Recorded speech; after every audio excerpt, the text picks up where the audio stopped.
నా పేరు కోళ్ళగట్ల సందీప్ కుమార్, మాది కచ్చరిమిట్ట 20వ వార్డు. నేను ఇంట్లో ఉండగా మా మేనల్లుళ్ళైన కెవిన్ రూబెన్స్, భరత్ అనేవారిద్దరూ అంగడికి పంపించారు, చిల్లర అంగడికి. పోతున్న దారిలో ఎవరో గుర్తు తెలియని 3 వ్యక్తులు బండి తగిలించి ఆపి ఏంద్రా చేతులు పట్టుకొని ఊగుతా పోతున్నారు అని చెప్పిన వాళ్ళని చొక్కా పట్టుకొని అరవడం జరిగింది.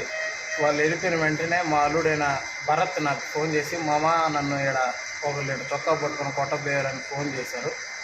ఫోన్ చేసిన మరుక్షణం నేను గబాన బండి వేసుకొని ఎవరురా మిమ్మల్ని కొట్టబోయిందని నేను వెళ్ళాను. పోగానే Sai cooperative hosanna church junction వద్ద ట్రాక్ దగ్గర లోపల ఉన్నారు వాళ్ళు. ఎవర్రా అంటే లోపలికి పోయారంటే నేను లోపలికి వెళ్ళి చొక్కా పట్టుకున్నాను. ఎవర్రా నిలదీయగా వాళ్ళు వచ్చి ఏందిరా అని చెప్పని, మాది తిప్పరా ఏంది నీది అని చెప్పని పైకి వచ్చారు. తిప్ప అయితే ఏందిరా మీరు మా వాడిని ఎందుకు కొట్టారని చెప్పి అన్నారు. మా వాళ్ళు వచ్చి ఈ అన్నయ్య నన్ను కొట్టబోయిందని చెప్పని చెప్పారు. చెప్పిన వాడు అవునరా కొడతామని చెప్పని వెంటనే కర్రలు తీసుకున్నాను. విచక్షణ రహితంగా నన్ను కొట్టారు.